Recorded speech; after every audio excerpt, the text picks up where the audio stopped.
Tvgh attention TV so some Tvgh our social media so and I'm the some our attention TV. Don't forget to subscribe. You could be able to our Facebook and so don't forget to also follow at attention TV GH. And Twene Jonas and so I didn't say me to upon which much the same. Come here say na to say Tracey Boakye ebe ware na say ne die me no work say die or your Mrs Tracey enti amwa to say Boakye no efri no so.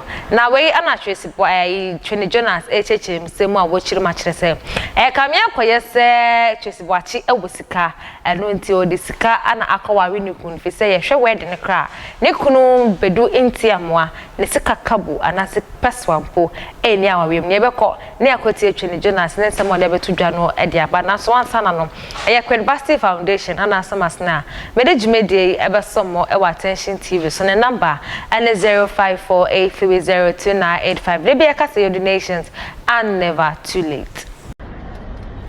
Tracey Boakye akwa bi wo Germany Tracey Boakye ba be sponsor no ama akwa na be ware no na say o de akata na nim gu ase so na Tracey Boakye say me ho ade no me ware me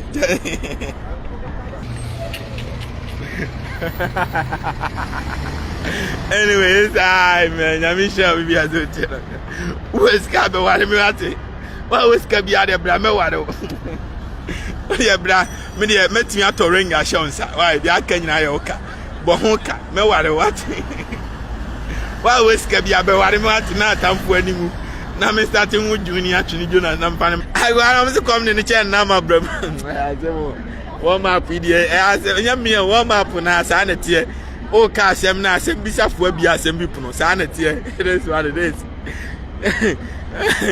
yeah so na ma brand the end say onem fan say ono boy no okoware ne maame nya san so anesiwa anani sister panyini no ware no but Tracey the end say oni boy no betimi aben age group because Tracey Boakye dey on share dan nyini enti boy na mama brown kunu ne ono oware ne maame nti on dey lucky no anya na ne maame na start in nchen when we me chen anyway it is what it is you fair no to nchen with that being said let's proceed the warm up. Tracey Boakye dey see ade me yasom nko adidi nyame aya adom akonya kware ntobi ko ware na ye e man am wo Ghana no se bu weska mutimi de ye we de bo ho kat se de na ma brown any Tracey Boakye mo ye ne de a me so me ho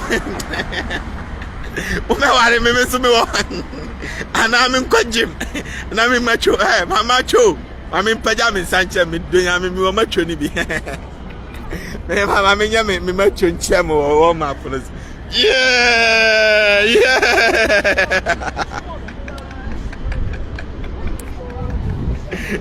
I'm starting to do the crew. I'm in Africa. I'm starting to do the crew. I'm going to do it. I'm going to do it. I'm going to Africa. I'm going to Afia Schwar. I'm going to kutu. Mama wale me biho. Na musika ni mpanse bumu ho. Na mini musika ni bi. Na dia koni dia boys na ye word. Akwa na musu come dia dinner. O na ma wo mu Germany na. Tracey ai ngwasi afo ya tem sika na ma no. Wa una meche no. Wasi afo ya tem sika na ma no. Enti and on so di bi ya do ye o di bi ware. Enti me say am listen with that being said let's get into it. Tracey Boakye why you lucky we kunu ho odene why you lucky no obi si obefo wato ho so a anim guahye bebrebe we nyina achi obi si obefo wato ne ho so a eye make sure say obi fufuro san kodu ni enkoche o tise de o sister eye no because I kire me suban na me kire o me yonko se wadamfo ne fufufuno ne de eye dan ya obema obi fufuro ase akodi anti fufufuno tuufo a tie Twene Jonas afutuo no aware unya ware wi a eye ukunu nko a nya chance di yusu enti se ukunu no ati Germany na pese yusu a fry ko ho ana manemra ma unkoye na o mechewo na nsa meye social media dede ye pasumdue yete muwa ni kuye wi ase nyina Ghana na ho de ne adenti akofo ado agimi ni enim se NDC fo ma ama nko na agimi ni enim se akofo ado kura wagimi chen ma ama no ati be hira mo afutuo na mede ma ho because Abusia Twene Jonas ono so nsema wode ade ababonten efa Tracey Boakye wedding na one Frank bedunti ama wedding na ekoso ana ne de beso mo e wa attention TV so e ma moni hwa monity ye da ase